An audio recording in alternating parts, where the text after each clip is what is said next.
कंधों से मिलते हैं कंधे, कदमों से कदम मिलते हैं, हम चलते हैं जब ऐसे तो दिल दुश्मन के हिलते हैं। कंधों से मिलते हैं कंधे, कदमों से कदम मिलते हैं, हम चलते हैं जब ऐसे तो दिल दुश्मन के हिलते हैं। गुड इवनिंग भाई, गुड इवनिंग, गुड इवनिंग सारे भाई, की हाल चाल जी? वधिया हो सारे? तंदुरुस्त हो? फैमिली सब दी वधिया? बच्चा कहता फैमिली सब दी वधिया। सर तुसी सुनाओ की हाल चाल? आपा भी एकदम वधिया जी। आपके पेरेंट्स की ब्लेसिंग है, दुआएं हैं, बहुत सारा प्यार है, सब कुछ बढ़िया चल रहा है जी। अच्छा फाइनली आज हमारी जीएसटी की रिवीजन क्लास नंबर 28, हाँ 28 आज हम स्टार्ट करने जा रहे हैं।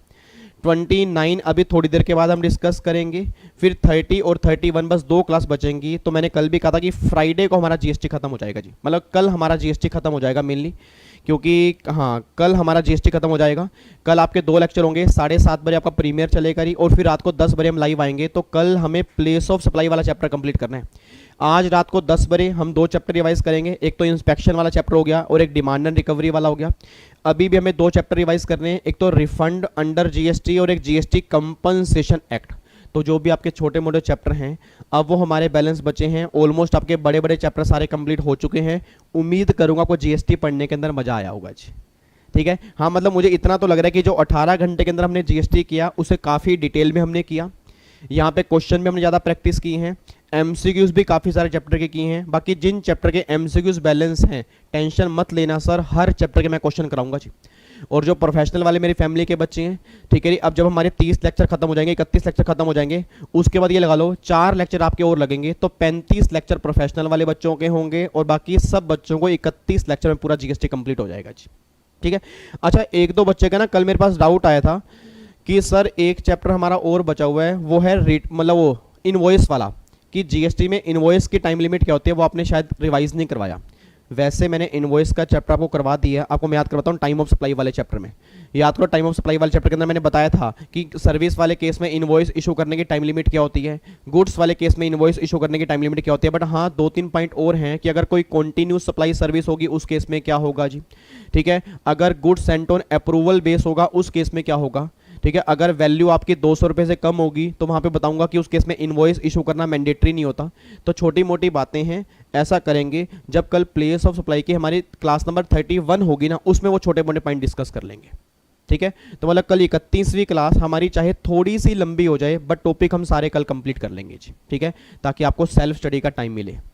ओके ओके, पक्का पक्का स्टार्ट कर सकते हैं क्लास जी। चलो जी इधर देखो ध्यान से, उम्मीद करता हूं सारे बच्चे जुड़ चुके होंगे जी। अगर बच्चे नहीं जुड़े प्लीज़ आपसे हाथ जोड़ के विनम्र निवेदन है अपने अपने ग्रुप में शेयर कर दो। मेरे रेगुलर बैच वाले बच्चे तो इतने नालायक बच्चे हो चुके हैं, जिस ग्रुप में ऐड हैं उस ग्रुप में भी लिंक शेयर नहीं करते।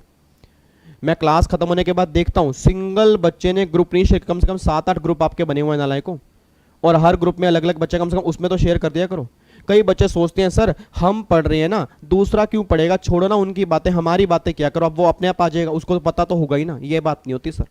अगर आप एक लिंक वहाँ शेयर कर दोगे अपने ग्रुप में तो उसमें क्या चला जाएगा। वैसे दिन में आप हज़ारों मैसेज करते हो वहाँ पे, बट जो चीज़ जरूरी है वो शेयर नहीं करते। और आज मैं सबके चेक करूँगा ध्यान, किसी अगर सिंगल बच्चे ने मैसेज नहीं होगा फिर देख लेना जी। कोई अगर एक बच्चा भी कर देगा बहुत बड़ी बात है जी, ठीक है जी। बाकी यूट्यूब फैमिली के बच्चे जी, अगर आपके भी कोई दोस्त हैं प्लीज़ उन्हें बुला लो फटाफट से जी, क्योंकि कई बार 7:30 बजे की टाइमिंग कई बच्चों को नहीं पता होता, इसलिए फिर बच्चे बाद में कहते हैं टाइमिंग कब थी जी, ठीक है। लो जी इधर देखो ध्यान से, अब लास्ट क्लास में मतलब कल की क्लास में हमने टॉपिक स्टार्ट किया था रजिस्ट्रेशन अंडर जीएसटी का। आज हमें टॉपिक डिस्कस करने तो रिफंड अंडर जीएसटी, और एक टॉपिक हमारा और होगा जीएसटी कंपनसेशन एक्ट, ये भी आज हमें डिस्कस करना है। सबसे पहले हम चैप्टर रिवाइज करेंगे रिफंड अंडर जीएसटी का, उस चैप्टर के बाद फिर हमारा एक और चैप्टर आज हम रिवाइज करेंगे that is GST compensation act. ये दोनों चैप्टर छोटे छोटे हैं बट एग्जाम में इसमें काफ़ी सारे क्वेश्चन बनने के चांसेस होते हैं जी। अच्छा इधर सुना ध्यान से, अब सबसे पहला जो हम चैप्टर रिवाइज करने जा रहे हैं ना, वो चैप्टर हमारा है रिफंड अंडर जीएसटी। अब इस चैप्टर को स्टार्ट करने से पहले मेरे कुछ क्वेश्चन हैं। देखो चैप्टर के नाम से ही पता लग रहा है रिफंड अंडर जीएसटी। रिफंड का मतलब क्या है? रिफंड का मतलब यह कि अगर हमने गवर्नमेंट को ज़्यादा जीएसटी पे कर दिया, अगर हमने गवर्नमेंट को एक्सेस जीएसटी पे कर दिया, उस केस में हमें रिफंड कैसे मिलेगा, वो सारी बातें इस चैप्टर के अंदर पता लगेंगी। अब एक बात मैंने सोच के बताना, क्या मेरी क्लास में सिंगल बच्चा भी ऐसा है जो मुझे चैट बॉक्स में लिख के बता दे कि प्रैक्टिकल लाइफ में ऐसे कौन कौन से केस बन सकते हैं जीएसटी में जहां पे हमें रिफंड लेना पड़ेगा? पहले तो मुझे ये बताओ ना, क्योंकि अगर हमें यही नहीं पता कि हमें रिफंड लेना कहाँ पड़ेगा फिर तो रिफंड का चैप्टर ही बेकार है। मतलब पहले हमारे दिमाग में ये हो कि जीएसटी में ऐसे कौन कौन से केस होंगे जहां पे रिफंड की बातें होंगी, जब तक वो क्लियर नहीं होगा फिर हम आगे बढ़ भी नहीं सकते। कोशिश करो सोचने की, अभी प्रोविजन नहीं दिखा रहा, कोशिश करो सोचने की कि ऐसे कौन कौन से केस होंगे जहां पे जीएसटी में रिफंड लेने की बातें होंगी। देखो जी, एक केस तो ये बनेगा, एक केस तो ये बनेगा। लेट्स टेक एन एग्जांपल, मैं एग्जांपल आपको देता हूँ। मान लो मेरा नया बैच है ना, फॉर एग्जांपल बच्चों ने कहा sir face to face batch कब स्टार्ट करोगे, तो मैंने कहा जी फेस टू फेस बैच मैं स्टार्ट करूंगा मतलब सितंबर अक्टूबर में करूंगा, जब ये कोरोना की प्रॉब्लम काफ़ी हद तक सही हो जाएगी ना तब स्टार्ट कर देंगे, इतने नए ईईटी वाले बच्चों का रिजल्ट भी आ जाएगा। अब कई बच्चों ने क्या किया, उस बैच की ना एडवांस बुकिंग करा ली और मुझे पेमेंट कर दी और मैंने जीएसटी भी चार्ज कर दी और मैंने जीएसटी पेमेंट कर दिया गवर्नमेंट ऑफ इंडिया को। अब सोच के बोलना, बच्चों ने मुझे एडवांस पेमेंट करा दी, मैंने गवर्नमेंट को जीएसटी पे कर दिया, बट भगवान ना करे ऐसा हो, बट मान लो सितंबर अक्टूबर में ना जो कह रहे हैं कोरोना की थर्ड वेव आ गई और केसेस एकदम बढ़ने स्टार्ट हो गए, तो मुझे अपना बैच कैंसिल करना पड़ गया। अब जब मुझे बैच कैंसिल करना पड़ा तो कई बच्चे कहते हैं सर हमें लेना है तो फेस टू फेस लेना है, नहीं तो हमें ऑनलाइन क्लास तो लेनी नहीं, हमारी ना फीस रिफंड करो। अब जब फीस रिफंड करने की बात होगी तो जो मैंने गवर्नमेंट को जीएसटी पे कर दिया, क्या वो एक्सेस जीएसटी पे किया, नहीं पे किया, यस जीएसटी एक्सेस पे कर दिया ना, तो इस केस में रिफंड कैसे मिलेगा, वो सारी बातें हमें यहाँ पे देखनी है। तो मतलब पहला केस तो ये निकल के आ गया कि जिस केस में मैंने गवर्नमेंट को जीएसटी पे कर दिया, मैंने आपसे पेमेंट ले ली, बट मैंने बाद में सर्विस प्रोवाइड नहीं की, उस केस में ट्रीटमेंट क्या होगा, उस केस में रिफंड कैसे लेके लेंगे, वो भी हम यहाँ पे देखेंगे। सेकंड केस क्या बन सकता है, सेकंड केस ये बनेगा, मान लो मैंने वैल्यू जो कैलकुलेट की ना, वैल्यू मैंने गलत कैलकुलेट कर ली। वैल्यू गलत कैलकुलेट कैसे की, मैंने कुछ इंक्लूजन ऐसे कर दिए जो इंक्लूजन होने नहीं चाहिए थे और उस इंक्लूजन करने की वजह से वैल्यू ज़्यादा आ गई, वैल्यू ज़्यादा आई, रेट लगाया और रेट जीएसटी ज़्यादा पे कर दिया। अब जब मैंने वैल्यू ज़्यादा होने की वजह से अगर मैंने जीएसटी ज़्यादा पे कर दिया तो क्या मेरा एक्सेस जीएसटी गया, नहीं गया, यस गया, उस केस में रिफंड कैसे मिलेगा, वो भी सारी बातें यहाँ पे आएंगी।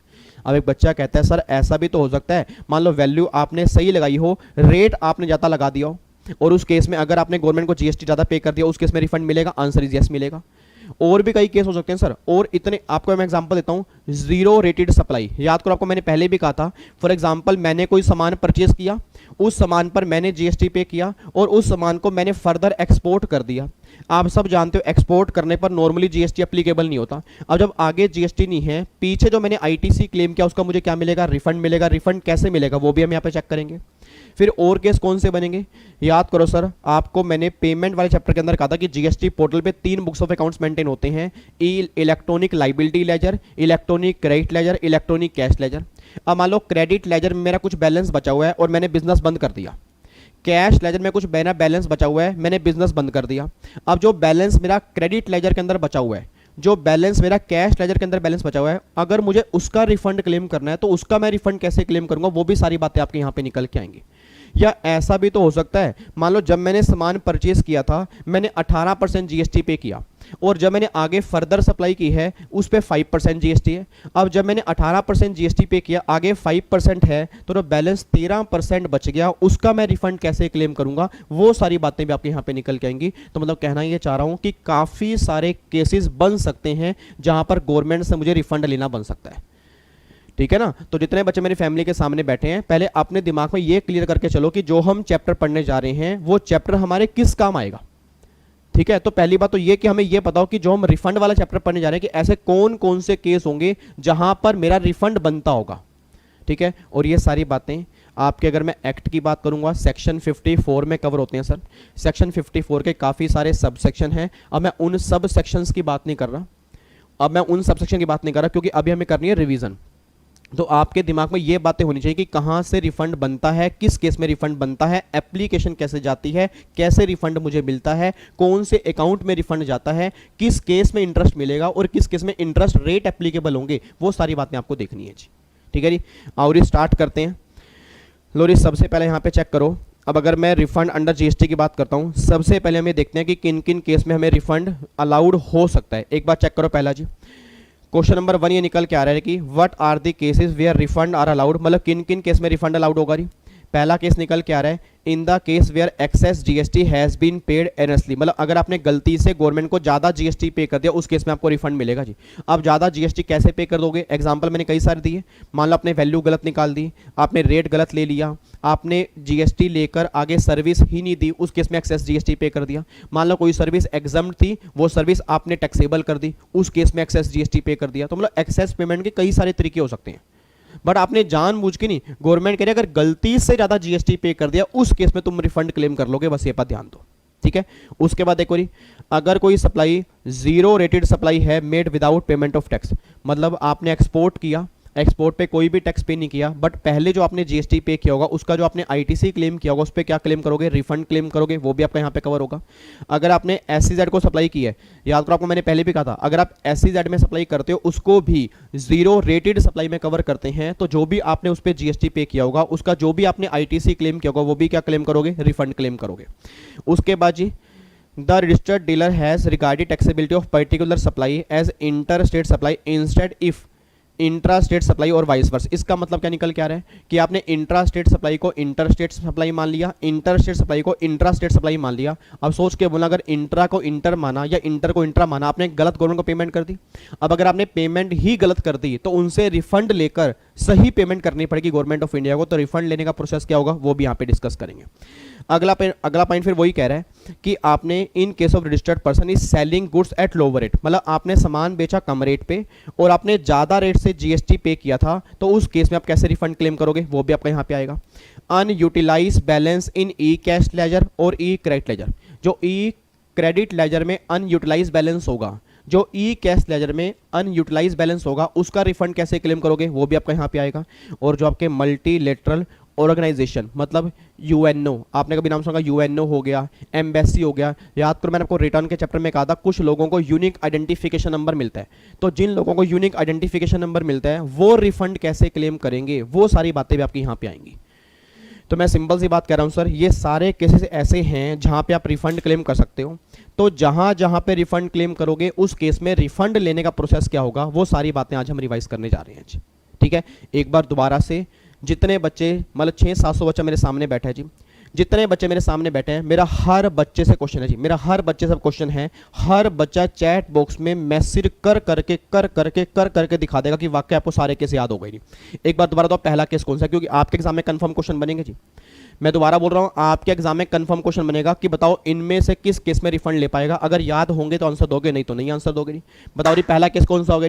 पहला केस होगा कि अगर आपने गवर्नमेंट को एक्सेस जीएसटी पे किया होगा उस केस में रिफंड मिलेगा। एक्सेस जीएसटी पे करने के कई सारे रीजन हो सकते हैं, वो रीजन आपको याद नहीं करने, बट इतना ध्यान देना कि अगर एक्सेस जीएसटी पे कर दिया उस केस में आप रिफंड क्लेम कर सकते हो।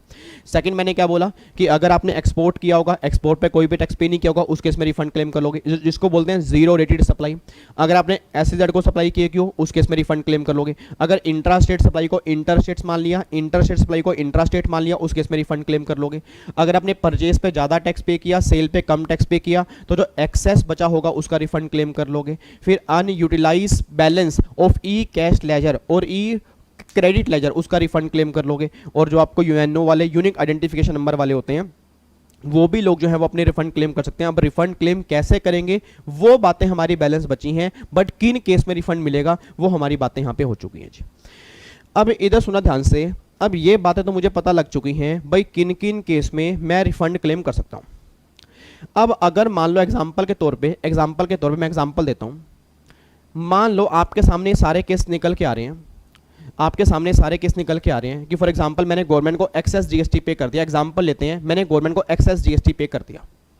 अब जब मैंने गवर्नमेंट को एक्सेस जीएसटी पे कर दिया तो उस केस में अब रिफंड मुझे लेना है, तो मैं रिफंड कैसे लूंगा, तो गवर्नमेंट के लिए उसके लिए आपको एप्लीकेशन फाइल करनी पड़ेगी। मतलब अगर कोई पर्सन रिफंड क्लेम करना चाहता है उसके लिए एप्लीकेशन फाइल करेगा, और मेरी पूरी फैमिली जानती है एप्लीकेशन नंबर क्या होगा, GST RFD 01। याद करो GST RFD 01, और कितने टाइम में, 2 साल के अंदर अंदर आपको एप्लीकेशन फाइल करनी पड़ेगी। बट हाँ, 2 केस ऐसे होते हैं जिस केस में आपका ई कैश लेजर का बैलेंस होता है या ई क्रेडिट लेजर का बैलेंस होता है, उस केस में आपको एप्लीकेशन फाइल नहीं करनी पड़ती। फिर क्या होता है, जब आप GST की रिटर्न फाइल करते हो ना, उसके थ्रू ही आप रिफंड क्लेम कर सकते हो। मैं दोबारा बोल रहा हूं, बाकी हर केस में एप्लीकेशन फाइल करनी पड़ती है जी। मेरी फैमिली का हर बच्चा ध्यान दे, बाकी हर केस में एप्लीकेशन फाइल करनी पड़ेगी। बट अगर अनयूटिलाइज बैलेंस होगा कैश लेजर का, जो भी मैंने यूज नहीं किया, और अगर क्रेडिट लेजर का बैलेंस होगा, उस केस में बिना एप्लीकेशन के रिफंड मिल जाएगा। कैसे, क्योंकि जब मैं रिटर्न फाइल करूंगा उस रिटर्न के थ्रू ही मैं रिफंड क्लेम कर सकता हूं। बस ये बात ध्यान देना चाहिए, ठीक है। एक बार चेक करो, देखो ऊपर मैंने क्या लिखा हुआ है। ऊपर निकल क्या रहा है, व्हाट इज रिफंड क्या है, और when can one apply for refund under GST. देखो ये क्या लिखा हुआ है जी, a person can make an application, application number है जीएसटी RFD 01, दोबारा बोलो जीएसटी RFD 01, एक बार फिर बोलो जीएसटी RFD 01, एक बार फिर बोलो GST RFD 01 for refund of GST before the expiry of 2 year from the relevant date. अब रेलिवेंट डेट नॉर्मली हर केस में अलग अलग होती हैं जी, रेलिवेंट डेट नॉर्मली हर केस में अलग अलग होती हैं, और अगर आप करक्स निकालोगे ना तो रेलिवेंट डेट का मतलब ये होता है कि जब आप रिफंड लेने के वाकई ही लायबल हो चुके हो, मतलब आपने सारी डिटेल चेकिंग करवा दी है, अब डिपार्टमेंट कह रहा है यस तुम्हारा रिफंड बनता है, वहां से 2 साल के अंदर अंदर तुम्हें यहां पे रिफंड की एप्लीकेशन डालनी पड़ेगी। और अगर मैं नॉर्मल केस की बात करता हूं, जब तुमने जीएसटी पे कर दिया, मैं दोबारा बोलूंगा, जब तुमने जीएसटी पे कर दिया उस पेमेंट की डेट से 2 साल के अंदर अंदर तुम्हें एप्लीकेशन डालनी पड़ती है जी, ठीक है। तो 2 year from the relevant date in the prescribe form, form क्या होता है GST RFD 01 and manner as में बी प्रिस्क्राइब, वो सारी बातें आपके रूल्स में लिखी हुई हैं। अब सुना, मैं ध्यान से कहना क्या चाह रहा हूं जी, आपने रिफंड की एप्लीकेशन डाल दी, अब रिफंड की एप्लीकेशन डालने के बाद क्या होता है, रिफंड की एप्लीकेशन डालने के बाद ना एक बात मैंने सोच के बताना चाहिए, एक बात में सोच के बताओ, जितने बच्चे सामने बैठे हैं पहले सीधे होके बैठो, बिल्कुल बिल्कुल सीधे होके बैठो नालायक। मतलब मुझे समझ नहीं आ रहा, बैठ स्टार्ट मतलब क्लास आप स्टार्ट करते हो सही मोड में, फिर पता नहीं 10-15 मिनट के बाद क्या होता है आपको।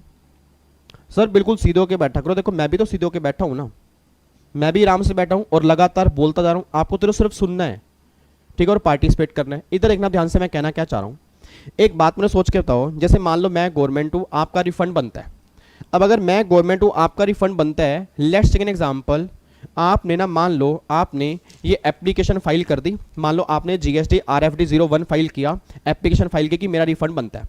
अब सोच के बोलना, अगर आपने एप्लीकेशन फाइल की, क्या इस एप्लीकेशन के बेस पे क्या मैं आपको रिफंड दे दूं? Answer is no. फिर तो हर बंदा अगर ऐसे ही रिफंड मिलने लग गया, फिर तो हर बंदा क्या करेगा, एप्लीकेशन फाइल करेगा, रिफंड क्लेम कर लेगा, एप्लीकेशन फाइल करेगा, रिफंड क्लेम कर लेगा। गवर्नमेंट कहते रिफंड ऐसे नहीं बनता। जब आपने एप्लीकेशन फाइल की उसके 15 दिन के अंदर अंदर मैं इसको वेरीफाई करूंगा कि इसको मुझे एक्सेप्ट करना है या एक्सेप्ट नहीं करना। उसके 15 दिन के अंदर अंदर मैं इसको वेरीफाई करूंगा कि मुझे एक्सेप्ट करना है या नहीं एक्सेप्ट करना। और अगर मुझे एक्सेप्ट करना होगा, मतलब सारी एप्लीकेशन ओके है, तो फिर एक जीएसटी RFD 02 फॉर्म नंबर होता है एक्नॉलेजमेंट का, कि मैंने एक्नॉलेज कर लिया जी, आपका रिफंड की एप्लीकेशन मैंने एक्सेप्ट कर ली है, उसकी एक्नॉलेजमेंट मैं आपको दे रहा हूं, उसको बोलते हैं जीएसटी RFD 02, ठीक है। तो देखो मैंने यहां पे लिखा हुआ है, PO will verify with in 15 days if all okay, मतलब अगर सब कुछ ओके है तो मैं जीएसटी RFD 02 में एक्नॉलेजमेंट आपको इशू कर दूंगा। और अगर मुझे कोई डेफिशिएंसी लगती है कि आपने ये चीज गलत दिखाई है, आपने डॉक्यूमेंट सही नहीं दिखाए, फिर जीएसटी RFD 03 में मैं डेफिशिएंसी नोटिस इशू करूंगा कि यहां गलतियां हैं, इनको सही करो जी, ठीक है। बच्चा कह रहा है सर क्या हमें फॉर्म नंबर याद करने हैं? देखो जो प्रोफेशनल वाली फैमिली के बच्चे हैं उनको तो याद करने हैं, और प्रोफेशनल वाले जो बच्चे हैं उनका मैं 1 घंटे का सेशन, आधे मतलब पौने 1 घंटे का सेशन मैं और लूंगा रिफंड के अंदर, क्योंकि प्रोफेशनल में रिफंड भी एप्लीकेबल, मतलब प्रोफेशनल में रूल्स भी एप्लीकेबल हैं, ठीक है। एग्जीक्यूटिव में रिफंड के रूल्स एप्लीकेबल है नहीं, ठीक है। जितने रेलिवेंट रूल एग्जीक्यूटिव में हैं वो तो हम सारे अभी कर लेंगे, वो तो आपने भी करने हैं, बट कुछ एडिशनल रूल हैं कैलकुलेशन के, वो एग्जीक्यूटिव में नहीं है, उसकी मैं अलग से क्लास ले लूंगा जी। तो प्रोफेशनल वाले बच्चे टेंशन मत लें कि इस रिफंड कैलकुलेट कैसे करेंगे, उसके अलग से क्लास लूंगा। उनको एग्जीक्यूटिव वाले बच्चों को वो देखने की रिक्वायरमेंट नहीं है, क्योंकि जब वो प्रोफेशनल के अंदर आएंगे वहां पे हम अपने आप डिस्कस कर लेंगे। अभी बस आपने ये डिस्कस करना जो मैं आपको यहाँ पे बता रहा हूँ, और फॉर्म नंबर सबको याद करने हैं। जो फॉर्म नंबर बताऊंगा वो सभी के लिए बताऊंगा, सबको याद करने हैं। एक तो फॉर्म नंबर कौन सा याद करना है, जीएसटी RFD 01 एप्लीकेशन का, जीएसटी RFD 02 ये किसका हो गया, एक्नॉलेजमेंट का हो गया। और अगर कोई डेफिशिएंसी मिलेगी उस केस में क्या होगा, जीएसटी RFD 03, ये 3 फॉर्म नंबर हो गए। और एक फॉर्म नंबर और याद करना है, जीएसटी RFD 06, ये होता है रिफंड के ऑर्डर का, मतलब जब डिपार्टमेंट रिफंड का ऑर्डर पास करेगा ना, तो ऑर्डर पास करता है जीएसटी RFD 06 में, बस ये बात ध्यान देना चाहिए। ये बात क्लियर है? तो देखो यहाँ पे क्या लिखा है, A person can make an application for refund of GST before the expiry of 2 years from the relevant date in the prescribed form and manner as may be prescribed. PO will verify within 15 days. जब वो verify कर देगा, सब कुछ okay होगा, तो वो GST RFD 2 में एक्नॉलेजमेंट दे देगा। और अगर डेफिशिएंसी मिलेगी तो GST RFD 03 में वो बता देगा कि क्या डेफिशिएंसी है जी। उसके बाद देखो जी, such refund may be claimed in the return, इस रिफंड को आप रिटर्न में भी क्लेम कर सकते हो, मतलब एप्लीकेशन फाइल करने की रिक्वायरमेंट नहीं है। आपको मैंने पहले भी कहा था जी, आपको मैंने पहले भी कहा था कुछ केस में एप्लीकेशन फाइल करने की रिक्वायरमेंट नहीं है, बिना एप्लीकेशन के आप रिफंड क्लेम कर सकते हो। कैसे, देखो क्या कह रहे हैं, सच रिफंड में B claim in the return file in regular manner by the taxable person if refund is related to electronic credit ledger और electronic cash ledger। मतलब अगर तुम्हारा रिफंड इन दोनों से रिलेटेड है, फिर जो तुम नॉर्मल रिटर्न फाइल करते हो ना, उस रिटर्न के थ्रू भी तुम रिफंड क्लेम कर सकते हो। मतलब वहां पे 2 साल की एप्लीकेशन की कोई तुम्हें रिक्वायरमेंट नहीं है, ठीक है। उसके बाद जी अब एक बात बताओ जी, एक बच्चा कहता है सर मेरा ना 5 रुपए का रिफंड बनता है, मेरा 10 रुपए का रिफंड बनता है, मैं गवर्नमेंट के पास रिफंड लेने के जाऊंगा कि गवर्नमेंट ने कहा गवर्नमेंट मेरा 5 रुपए का रिफंड है, मुझे 5 रुपए का रिफंड देना। गवर्नमेंट मेरा 100 रुपए का रिफंड है, मुझे 100 रुपए का रिफंड देना। गवर्नमेंट मेरा 200 रुपए का रिफंड है, मुझे 200 रुपए का रिफंड देना। गवर्नमेंट कहती है हेलो, हमने रिफंड की एक लिमिट रखी हुई है कि अगर तुम्हारी रिफंड की वैल्यू 1000 से कम की होगी हमारे दरवाजे पर मत आना। मैं दोबारा बोल रहा हूँ जी, अगर रिफंड की वैल्यू 1000 से कम होगी उस केस में रिफंड नहीं मिलेगा। याद करो क्लास के अंदर ये पॉइंट हमने डिस्कस किया था कि अगर आपका रिफंड मान लो 500 का है, 800 का है, 900 का है, उस केस में रिफंड नहीं मिलेगा। हाँ, अगर रिफंड की वैल्यू 1000 से ऊपर होगी तो पूरी वैल्यू का तुम रिफंड क्लेम कर सकते हो एप्लीकेशन फाइल करके, ठीक है। देखो अगला पॉइंट वो लिखा है जी, अगर रिफंड आपका 1000 से कम का है उस केस में कोई भी रिफंड आपको नहीं मिलेगा। ये बात ध्यान देना जी, ये बात क्लियर है जी। अच्छा एक बात ध्यान देना, अब ये 2 साल की टाइम लिमिट जो है ये तो नॉर्मल केस में है, बट जिन लोगों को यूनिक आइडेंटिफिकेशन नंबर मिलता है, जो यूएनओ वाले होते हैं, उन केस में 2 साल की लिमिट नहीं होती, उस केस में लिमिट होती है 6 महीने की। ये बात ध्यान देना जी। और उन केस में फॉर्म नंबर जो होता है वो GST RFD 01 नहीं होता, GST RFD 10 होता है। मतलब ये तो 01 है ना, वो 10 होगा जी। तो एग्जाम में आने के चांसेस कम है, बट अगर बाई चांस क्वेश्चन बन जाए कि यूनाइटेड नेशन ऑर्गेनाइजेशन और जो एम्बेसी वाले हैं और जो मल्टीलेटरल एंटरप्राइजेज हैं, अगर उन्हें रिफंड क्लेम करना है तो GST RFD 10 और 6 मंथ की टाइम लिमिट होती है, वहां पे 2 साल की टाइम लिमिट नहीं होती जी, ठीक है जी। ये मैंने ऊपर छोटा सा लिखा हुआ है, आपको समरी नोट्स में लिखना है तो आप लिख सकते हो जी, ठीक है। उसके बाद एक और, अब ये क्लियर आ गया जी, रिफंड अगर लेना है तो एप्लीकेशन फाइल करनी पड़ेगी और कौन कौन से केस में रिफंड मिलेगा ये भी क्लियर हो गया जी। उसके बाद अगला केस फिर ये निकल के आ रहा है, application procedure and time limit of refund granted. अब ये एप्लीकेशन मुझे सबमिट कैसे करानी है और कितने टाइम में रिफंड मिल जाएगा वो देखने जा रहे हैं। देखो ये क्या लिखा हुआ है, the application is to be submitted along with the document to establish that a refund is due. इसका मतलब क्या है, मतलब गवर्नमेंट कह रही है कि जब तुम एप्लीकेशन फाइल करोगे ना, प्लीज ध्यान सुनना जी, मैं GST RFD 01 की एप्लीकेशन फाइल करने जा रहा हूँ, तो गवर्नमेंट करे कि जब तुम ये एप्लीकेशन फाइल करोगे इसके साथ में 100% एविडेंस भी सबमिट कराओगे जो ये प्रूफ करेंगे तुम्हारा रिफंड बनता है। मतलब डिपार्टमेंट कह रही है कि हम प्रूफ नहीं करेंगे तुम्हारा रिफंड बनता है, ये तुम हमें प्रूफ करोगे तुम्हारा रिफंड बनता है। सर कैसे हम प्रूफ करेंगे, आप ये प्रूफ करोगे, आपको जब आपने मेरी क्लास की एडवांस बुकिंग कराई होगी, आपको जो मैंने रिसिप्ट वाउचर दिया होगा उस वाउचर को जमा करवाना पड़ेगा कि देखो जी ये देख लो, ये मैंने विवेक को पेमेंट की है, एडवांस पेमेंट की है, इस पे GST विवेक ने चार्ज किया है और पेमेंट कर दिया गवर्नमेंट को, अब बताओ मेरा रिफंड बनता नहीं बनता। क्योंकि सर एक बात सोच के बोलना, अगर आपने कोई एविडेंस ही अटैच नहीं किया फिर तो हर आदमी क्या करेगा भाई, एप्लीकेशन फाइल करेगा, रिफंड क्लेम कर लेगा। तो सिंपल सी बात है, प्रैक्टिकल लाइफ में सर एक मान लो दोषी है, ध्यान सुनना नहीं मेरी बात को, आपके एक दोस्त ने कहा भाई ये तुझे धोखा दे रहा है जी। एक दोस्त ने दूसरे दोस्त को बोला कि ये तुझे धोखा दे रहा है, उसने मान लिया, उससे बड़ा महापागल कोई नहीं है जी, उससे बड़ा महापागल नहीं है। क्यों? क्योंकि जब उसने ये प्रूफ ही नहीं किया कि वो धोखा दे रहा है, यार वो प्रूफ ही नहीं कर पा रहा कि वो गलत है, आपका मानना ही बहुत बड़ा गलत है। तो वही केस गवर्नमेंट यहां पे बात करना चाह रही है कि भैया तुम्हारे बोलने से रिफंड बनता है, हम तुम्हें रिफंड थोड़ा देंगे। फिर तो हर आदमी क्या करेगा कि मुझे रिफंड लो, हम तो रिफंड देते रह जाएंगे। तो तुम्हारी रिस्पॉन्सिबिलिटी है कि जब तुम एप्लीकेशन फाइल करोगे तुम साथ में ऐसे डॉक्यूमेंट भी अटैच करोगे जो ये प्रूफ करें कि तुम्हारा रिफंड बनता है जी। तो देखो वही लिखा है, the application is to be submitted along with document to establish that a refund is due. आगे जी, document to establish that amount of tax and interest was collected from or paid by applicant and the incidence if the tax and interest has not been pass to other person. इसका मतलब क्या है, एक तो तुम्हारा refund बनता है और एक तुमने इसका बर्डन जो है, तुमने बर्डन कस्टमर की जगह पास ऑन नहीं किया। याद करो आपको मैंने क्लास के अंदर कहा था जी, 2 चीजें होती हैं जी, 2 चीजें होती हैं, एक तो बर्डन हम कस्टमर की जगह पास ऑन कर देते हैं, एक बर्डन हम कस्टमर की जगह पास ऑन नहीं करते। एग्जाम्पल के तौर पे मान लो मैंने कोई सामान परचेज किया, प्लीज आंसर देना जी, सोच समझ के आंसर देना। मैंने कोई सामान परचेज किया, उस सामान पर मैंने ITC GST पे किया, मैंने ITC क्लेम कर लिया, और जब मैंने ITC क्लेम किया फिर मैंने आगे वो सामान एक्सपोर्ट कर दिया, और जब मैंने एक्सपोर्ट किया होगा तो एक्सपोर्ट पर कोई भी टैक्स नहीं होगा। अब जब एक्सपोर्ट पे कोई भी टैक्स नहीं होगा तो क्या टैक्स का बर्डन, मतलब जो मैंने पहले जीएसटी पे किया उसका मैंने आईटीसी क्लेम किया हुआ है, तो क्या उसका बर्डन मैंने कहीं भी अपनी कॉस्ट में ऐड किया? Answer is no. तो इस केस में जो रिफंड मिलेगा ना, वो रिफंड उसको नहीं मिलेगा, वो रिफंड मुझे मिलेगा। क्यों? उस टैक्स का बर्डन मेरी जेब पर है। दूसरा एग्जांपल देखो, सेकंड एग्जांपल देखो। सेकंड एग्जांपल ये है, मैंने आपको फॉर एग्जांपल ये मोनाको चिप्स का पैकेट बेचा जी। प्लीज ध्यान सुनना, सीधे होके बैठो यार, सीधे होके बैठो। मतलब कई नालायक बच्चे तो ऐसे बैठ जाते हैं जैसे पता नहीं, मैं वही बार बार कहता हूँ ना, भगवान विष्णु के अवतार हैं जी। मतलब ऐसे नालायक बच्चे बैठते हैं। देखो सामने एक बच्चा गोभी कलर का बैठा हुआ है, ये गोभी कलर का ना, मतलब उसने हरी टी शर्ट डाली है और ऊपर से व्हाइट व्हाइट पता नहीं क्या डाला। गोभी ऐसी तो होती है, नीचे से ग्रीन ऊपर से व्हाइट, ऐसा बन के बच्चा बैठा हुआ है नालायक। एक कद्दू कलर का बच्चा देखो, एक टमाटरी कलर का बच्चा बैठा है। इधर सुनो ध्यान से, एक बात मैंने सोच के बताना जी। मैंने आपको मोनाको बिस्किट का पैकेट बेचा, अब अगर मोनाको बिस्किट का पैकेट बेचा तो मैंने इसमें जीएसटी चार्ज किया। अब जो मैंने जीएसटी चार्ज किया तो क्या उसका बर्डन कस्टमर की जेब पास ऑन हो गया? नहीं होगा? हो गया।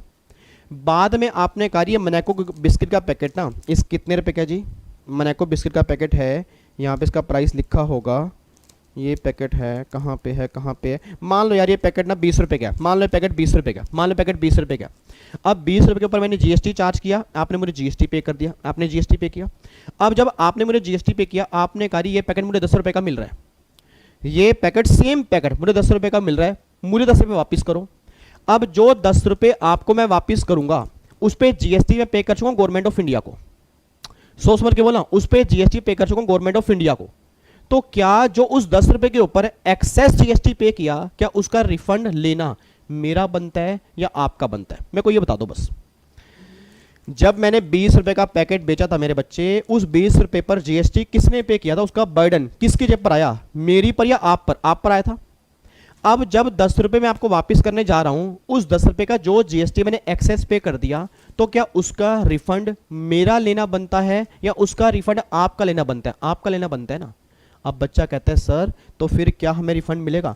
तभी गवर्नमेंट ने यहां पे लिखा है कि जो भी तुम्हारे रिफंड का पैसा होगा ना, उस पैसे को हम कंज्यूमर वेलफेयर फंड के अंदर डालेंगे। भाई जो भी तुम्हारे रिफंड का पैसा होगा, जो तुम्हारे रिफंड का पैसा होगा, उस पैसे को हम कंज्यूमर वेलफेयर फंड में डालेंगे। क्यों? कहीं अनजस्टिफाइड ना हो जाए, कहीं गलत हाथों में इंटरेस्ट ना चला जाए, कहीं गलत हाथों में रिफंड ना जाए। एक बात मैंने सोच के बताना जी, अब अगर मान लो आपका रिफंड बनता है, दौड़ा दौड़ा गवर्नमेंट के पास मैं जाके रिफंड लेकर आ गया, तो ये तो गलत हो गया ना।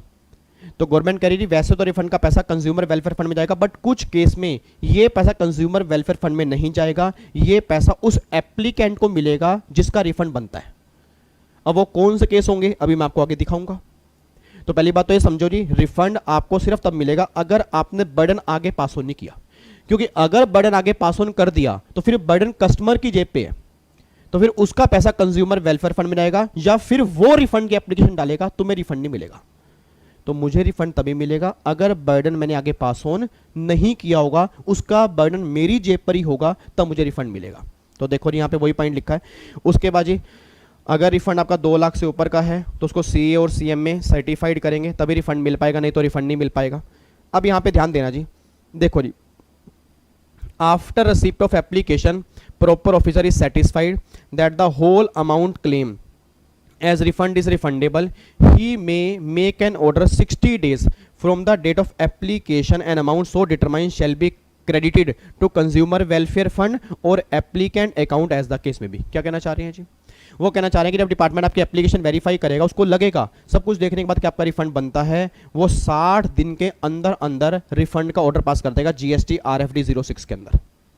मैं दोबारा बोलूंगा, इसका फॉर्म नंबर है जीएसटी RFD 06। इस फॉर्म में वो रिफंड का ऑर्डर पास कर देगा, बस ये बात ध्यान दो। और रिफंड कहाँ जाएगा जी?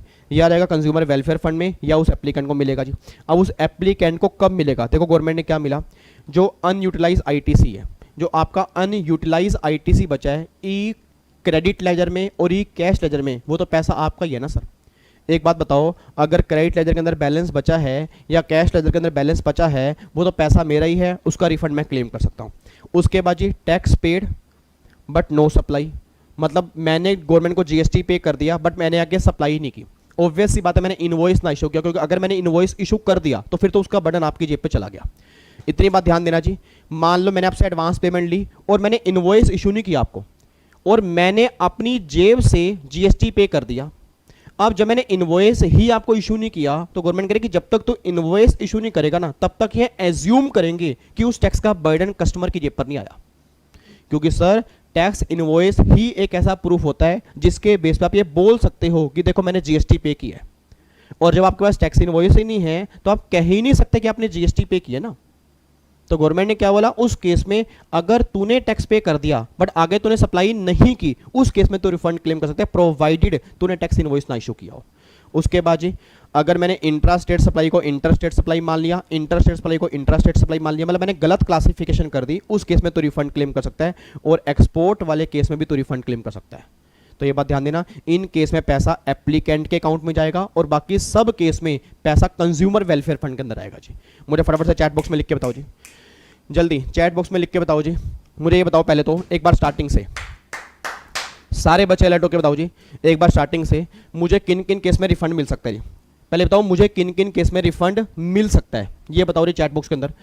सर सबसे पहला केस तो होगा अगर आपने गवर्नमेंट को एक्सेस जीएसटी पे कर दिया, उस केस में रिफंड मिल सकता है।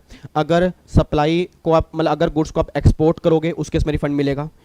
अगर एसईजेड को सप्लाई करोगे उस केस में रिफंड मिलेगा। आपने परचेज पर ज़्यादा पे किया, सेल पर कम पे किया, उस केस में रिफंड मिलेगा। अगर कोई कैश लेजर या क्रेडिट लेजर के अंदर अगर आपका बैलेंस बचा होगा उस केस में रिफंड मिलेगा। जो एम्बेसी वाले होंगे वो भी रिफंड क्लेम कर सकते हैं। और अगर इंट्रा स्टेट सप्लाई को इंटर स्टेट सप्लाई मान लिया, इंटर को इंट्रा मान लिया, उस केस में रिफंड क्लेम कर सकते हैं। ये सारी बातें आपने बताई हैं। फिर सर आपने कहा कि जिनका रिफंड बनता होगा एप्लीकेशन डालेंगे 2 साल के अंदर, फॉर्म नंबर होगा GST RFD 01। एप्लीकेशन डालने के बाद डिपार्टमेंट क्या करेगा, उसको वेरीफाई करेगा, 15 दिन के अंदर हाँ या ना का आंसर देगा। अगर वो 15 दिन में आंसर दे देगा तो वो आपको एक्नॉलेजमेंट इशू करेगा GST RFD 02 की। और अगर कोई डेफिशिएंसी मिलेगी तो GST RFD 03 में वो आपको डेफिशिएंसी बता देगा। ये सारे काम होंगे। आपको एप्लीकेशन हर केस में फाइल करनी है, 2 केस छोड़ के। कौन कौन से? अगर आपका बैलेंस कैश लेजर में है या क्रेडिट लेजर में है तो आप रिटर्न के थ्रू भी क्लेम कर सकते हो, उस केस में एप्लीकेशन फाइल करने की रिक्वायरमेंट नहीं है। फिर मैंने बोला कि वैसे लिमिट 2 साल की है बट एम्बेसी वाले केस में लिमिट कितने की होगी, 6 महीने की होगी। ये बातें हमने क्लियर की। फिर ये बातें क्लियर करने के बाद ना ये पता लग गया भाई एप्लीकेशन किस टाइम के अंदर फाइल करनी है। एप्लीकेशन फाइल करने के बाद अगला प्रोसेस निकल के आ रहा है कि एप्लीकेशन के साथ रिफंड आप कैसे लोगे। तो गवर्नमेंट ने क्या बोला, साथ में डॉक्यूमेंट आपको अटैच करने पड़ेंगे, जो डॉक्यूमेंट ये प्रूफ करें कि आपका रिफंड बनता है। और अगर आपका रिफंड बनता होगा तो हम आपको रिफंड देंगे या कंज्यूमर वेलफेयर फंड में जाएगा। अब नॉर्मली पैसा कंज्यूमर वेलफेयर फंड में ही जाता है, बट अगर आपने टैक्स का बर्डन आगे पास ऑन नहीं किया, बर्डन आपकी ही जेब पे है, उस केस में आप रिफंड क्लेम कर सकते हो। कौन कौन से केस मैंने बोले हैं, 4 केस आपको याद करने हैं। Unutilise ITC of E cash ledger और ई क्रेडिट लेजर। फिर दूसरा केस मैंने बोला इंट्रा को इंटर, इंटर को इंट्रा मान लिया। तीसरा केस मैंने बोला कि अगर आपने GST पे कर दिया बट आगे कोई सप्लाई नहीं की, उस केस में आपका रिफंड बनता होगा। लास्ट केस एक्सपोर्ट वाला है। इन केस में पैसा आप क्लेम कर लोगे और बाकी हर केस में पैसा कंज्यूमर वेलफेयर फंड के अंदर जाएगा। और ये मत सोचना गवर्नमेंट उस पैसे को यूज करेगी, गवर्नमेंट उसका पैसा कंज्यूमर की वेलफेयर में ही लगाती है। बस ये बात ध्यान देना जी। ये बात क्लियर हो गई जी। उसके बाद देखो जी किन किन केस में आपको रिफंड नहीं मिलेगा जी, किन किन केस में आपको रिफंड नहीं मिलेगा। एक तो अगर आपने गुड्स एक्सपोर्ट किए हैं सब्जेक्ट टू एक्सपोर्ट ड्यूटी, मतलब अगर आपने गुड्स एक्सपोर्ट किए, उस एक्सपोर्ट करने पर एक्सपोर्ट ड्यूटी लग रही है। आपको मैंने पहले भी कहा था कुछ गुड्स ऐसे होते हैं जिनको एक्सपोर्ट करने पर एक्सपोर्ट ड्यूटी लगती है। तो गवर्नमेंट कह रही है कि जहां पे एक्सपोर्ट ड्यूटी लग रही है उस केस में आप रिफंड क्लेम नहीं करोगे, उस केस में आप क्या करोगे, एडजस्टमेंट करोगे जी। उसके बाद जी if the supplier of goods or service or both avail drawback of GST paid on such supply. याद करो जी, आप सब बच्चों ने कस्टम पढ़ा होगा जी। ओल्ड सिलेबस वाले जो बच्चे हैं वो छोड़ दें, अगर कोई बच्चा CA वाला है वो छोड़ दें, अदरवाइज सब बच्चों ने कस्टम लॉ पढ़ा होगा। कस्टम में एक चैप्टर है ड्रॉबैक का। ड्रॉबैक का चैप्टर ये बात कहता है कि जो भी आपने पहले टैक्स पे किया होगा उस टैक्स को हम वापस कर देंगे अगर सामान तुमने एक्सपोर्ट कर दिया। अब एक बार सोच के बोलना जी, अगर किसी पर्सन ने मान लो GST का ड्रॉबैक ले लिया कस्टम लॉ के अंदर, मान लो कस्टम लॉ के अंदर आपने GST वापस ले लिया कैसे भी करके, वैसे कस्टम में GST वापस नहीं मिलता, बट आपने फेक तरीके से मतलब डिपार्टमेंट को फंसू के आपने ड्रॉबैक ले लिया। तो गवर्नमेंट कह रही है कि अगर आपने कस्टम में ड्रॉबैक ले लिया, मतलब ऑलरेडी अगर आपने कस्टम ड्यूटी और GST वापस ले लिया है, उस केस में GST में दोबारा रिफंड नहीं क्लेम कर सकते, क्योंकि डबल बेनिफिट नहीं मिलेगा, बेनिफिट एक ही बार मिलेगा। और एक पॉइंट यहाँ पे और लिखना है, अगर आपकी सप्लाई नील रेटेड होगी या अगर आपकी सप्लाई एग्जम्प्टेड सप्लाई होगी जी, मैं दोबारा बोल रहा हूँ, अगर आपकी सप्लाई नील रेटेड होगी या एग्जम्प्टेड सप्लाई होगी, उस केस में आप रिफंड क्लेम नहीं कर पाओगे। ये बात मैंने को पहले भी बताई थी, याद करो आईटीसी वाला चैप्टर, कि तुम मुझे खून दो मैं तुम्हें आज़ादी दूंगा। अगर आगे खून ही नहीं होगा तो पीछे की आज़ादी भी नहीं मिलेगी, बस ये बात ध्यान दो। अगर आगे खून होगा तो पिछली आज़ादी की बात करना, नहीं तो आज़ादी आपको नहीं मिलेगी जी। तो इन 3 केस में आपको रिफंड नहीं मिलेगा। एक बार दोबारा बोल रहा हूँ, आपने कोई गुड्स ऐसे एक्सपोर्ट किए जिसके एक्सपोर्ट करने पर एक्सपोर्ट ड्यूटी लग रही है, उस केस में रिफंड की बातें नहीं होंगी, फिर एडजस्टमेंट की बातें होंगी। सेकंड केस गवर्नमेंट कह रही है कि अगर आपने किसी लॉ के अंदर ड्रॉबैक ले लिया है तो उस केस में जीएसटी में आप रिफंड क्लेम नहीं कर पाओगे।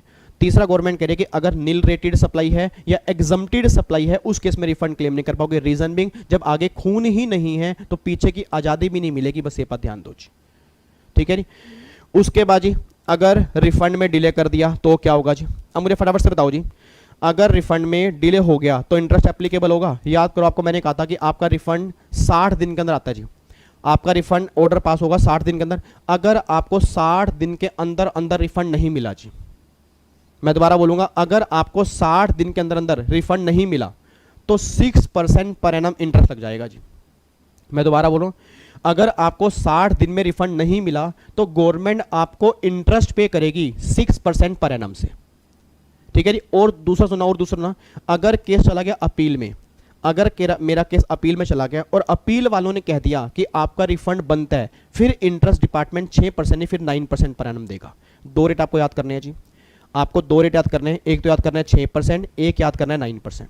दोबारा बोलो, एक याद करना है 6%, एक याद करना है 9%। 6% तो नॉर्मल केस में, अगर कोई केस स्पेशल केस होगा, मतलब अपील वाला केस होगा, मेरा केस अपील में गया, अपील अथॉरिटी ने बोला कि मेरा रिफंड बनता है, उस केस में अगर पेमेंट में डिले हो गया तो 9% पर एनम मुझे इंटरेस्ट मिलेगा। बस ये बात ध्यान दो जी।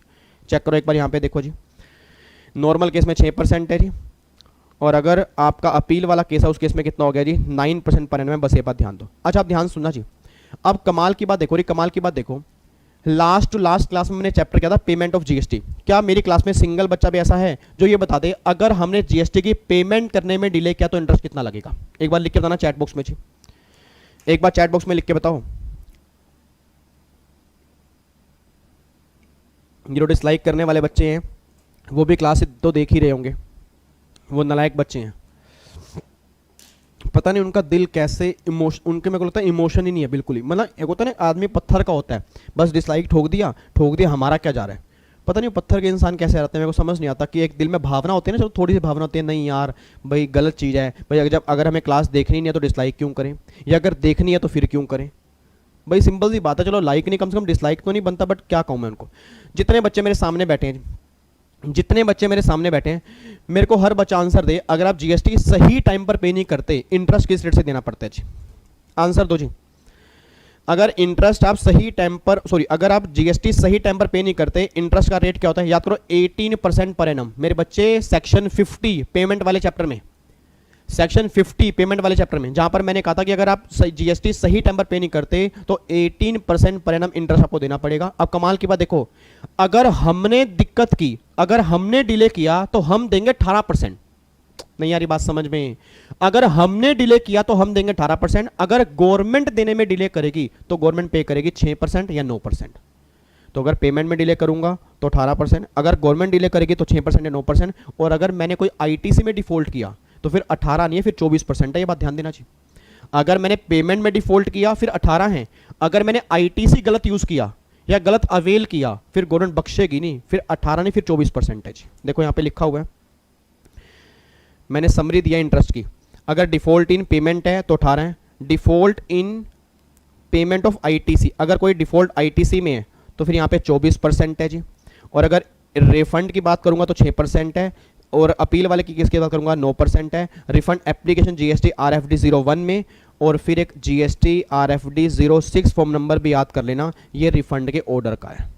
तो मेनली ना वैसे तो ये 2 फॉर्म नंबर हैं, वैसे मेनली ये 2 फॉर्म नंबर हैं, इसके अलावा 2 फॉर्म नंबर और भी याद कर लो वैसे। एक तो जीएसटी आरएफडी 02 वो एक्नॉलेजमेंट का है, और जीएसटी आरएफडी 03 वो डेफिशिएंसी का है, और एक जीएसटी आरएफडी 10 वो किसका है? एम्बेसी वालों का है जी। तो टोटल ये 5 फॉर्म नंबर हैं रिफंड के चैप्टर में जो आप सबको याद करके चलने हैं जी। अच्छा, अब यहाँ पे एक केस और दिया हुआ है, इधर देखो ध्यान से। अब ये अमेंडमेंट आई हैं 2। अब ये अमेंडमेंट है तो बिल्कुल सिंपल अमेंडमेंट, ये बात कहना चाहिए कि bunching of refund claim of different financial year allowed. इसका मतलब ये है कि पहले अलग अलग बार मतलब अलग अलग टाइम का अलग अलग रिफंड क्लेम करना पड़ता था। अब गवर्नमेंट कह रही है कि सारा रिफंड आप इकट्ठा भी क्लेम कर सकते हो।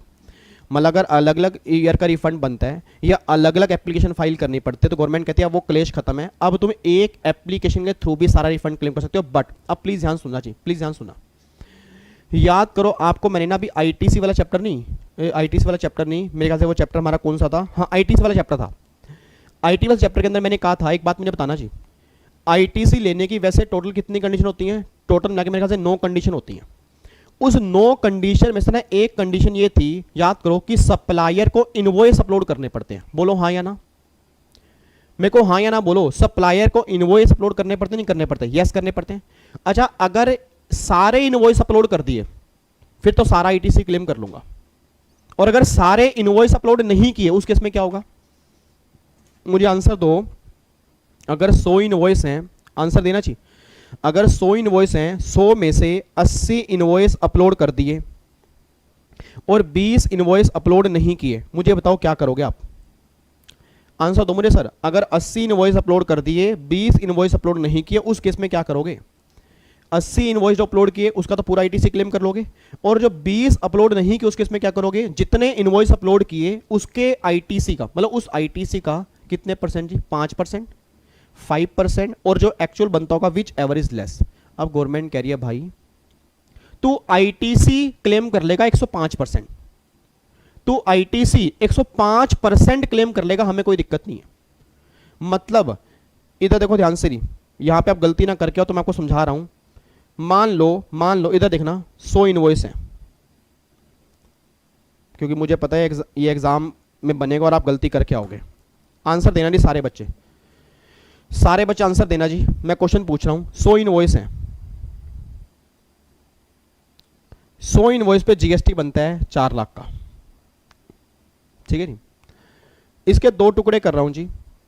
80 इनवॉइस अपलोड कर दिए, 20 इनवॉइस अपलोड नहीं किए, और जो 80 इनवॉइस अपलोड कर दिए उसका जीएसटी बनता है मान लो 3 लाख, और जो 20 इनवॉइस अपलोड नहीं किए उसका जीएसटी बनता है 1 लाख। तो ये तो पूरा क्लेम कर लूंगा जी, ये तो पूरा क्लेम कर लूंगा। और ये पूरा 1 लाख नहीं क्लेम करूंगा, जितने इनवॉइस अपलोड कर दिए 3 लाख, उसके आईटीसी का 5%, कितना बन गया? 15,000, और 1 लाख लेस क्या बन गया? 15,000। तो मतलब इसमें 15,000 क्लेम कर पाऊंगा बस। ये क्वेश्चन हमने आईटीसी वाले चैप्टर में किए थे। मतलब टोटल आपने बोल देना, टोटल आईटीसी में क्लेम कितना कर पाऊंगा? अगर मैं इस क्वेश्चन का आंसर पूछूं, मैं टोटल आईटीसी कितना क्लेम कर पाऊंगा? सर मैं टोटल क्लेम कर पाऊंगा 3,15,000 पे, इतना आईटीसी में क्लेम कर पाऊंगा। ये बात, इसमें कोई दिक्कत तो नहीं? अच्छा याद करो, अभी मैंने क्या कहा कि जो बैलेंस तुम्हारा इलेक्ट्रॉनिक क्रेडिट लेजर के अंदर बच जाएगा उसका भी तुम रिफंड क्लेम कर सकते हो। जो बैलेंस तुम्हारा इलेक्ट्रॉनिक क्रेडिट लेजर के अंदर बच जाएगा उसका भी तुम रिफंड क्लेम कर सकते हो, अभी मैंने आपको बताया। बट गवर्नमेंट कह रही है विवेक, रिफंड के चैप्टर में 105% वाला कॉन्सेप्ट एप्लीकेबल नहीं होगा। मैं दोबारा बोल रहा हूं जी, रिफंड के चैप्टर में 105% वाला कॉन्सेप्ट एप्लीकेबल नहीं होगा। मतलब रिफंड का चैप्टर ये बात कहता है कि रिफंड उसी आईटीसी का मिलेगा जितने इनवॉइस अपलोड किए होंगे। नहीं यार ये बात समझ में? मतलब वैसे आईटीसी तुम क्लेम कर सकते हो, आईटीसी क्लेम करो 100% तो उसका जो इनवॉइस अपलोड कर दिए, और जो इनवॉइस अपलोड नहीं किए उसका 5%, ये तुम आईटीसी क्लेम कर लो। बट जब बातें रिफंड की आएंगी ना, जब बातें रिफंड की होंगी, और जब तुम हमारे पास रिफंड लेने के लिए आओगे तो हम रिफंड उसी आईटीसी का दे पाएंगे जितने इनवॉइस अपलोड किए होंगे। 5% वाला पोर्शन जो होगा उसका हम आईटीसी का रिफंड नहीं दे पाएंगे। मतलब कहना पता क्या चाह रहा हूं, अगर आप रिफंड लेना चाहते हो तो मेरे बच्चे 3 लाख रुपए के रिफंड की बातें होंगी, 15,000 रुपए के रिफंड की बातें नहीं होंगी, क्योंकि गवर्नमेंट कह रही है 15,000 रुपए तो तूने ऐसे ही क्लेम कर लिया नोशनल बेस पे। ये बातें आईटीसी के चैप्टर में लिखी है, रिफंड के चैप्टर में नहीं लिखी। तो अगर रिफंड लेना है तो उसी आईटीसी का मिल पाएगा जितने इनवॉइस अपलोड किए हैं। ये मोस्ट इंपॉर्टेंट पॉइंट है, आप एग्जाम में गलती कर सकते हो जी, तभी मैं यहां पे टाइम लगा रहा हूं। ये बात ध्यान देना सर, 5% वाली लिमिट आईटीसी लेने के लिए तो है, बट अगर मैं रिफंड की बातें करूंगा तो रिफंड उसी आईटीसी का मिलेगा जितने के आपने इनवॉइस अपलोड किए होंगे जी।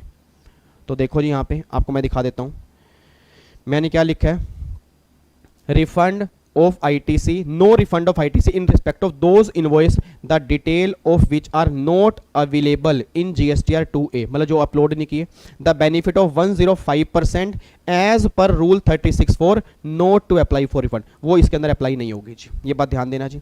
और देखो लिखा हुआ है ना, यहाँ पे क्या लिखा हुआ है, the refund of accumulate ITC shall be restricted to the ITC as per those invoice the detail of which are uploaded by the supplier in form GSTR 1 and are reflected in the GSTR 2A of the application, मतलब जो invoice GSTR 1 में upload किए होंगे उन्हीं के ही ITC के refund की बातें होंगी, उससे एक्सेस वाला जो होगा 5% वाला पोर्शन जो होगा उसका तुम यहाँ पे रिफंड क्लेम नहीं कर सकते जी।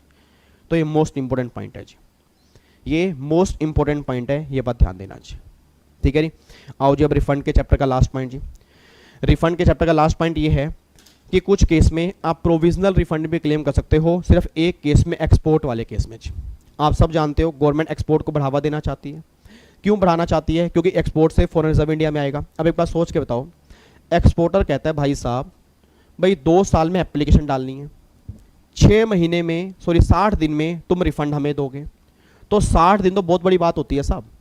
अब 60 दिन तक हम फ्री नहीं बैठ सकते क्योंकि हमें पैसों की रिक्वायरमेंट होती है। सर एक बात बताओ, क्या आज अगर जो एक्सपोर्टर होंगे वो एक्सपोर्ट करते होंगे कितने का, मतलब 100-200 रुपए में एक्सपोर्ट करते होंगे, भाई चिप्स का पैकेट एक्सपोर्ट कर दिया, बिस्किट कर दिया, पार्ले-जी कर दिया, क्या वो एक्सपोर्ट करते होंगे?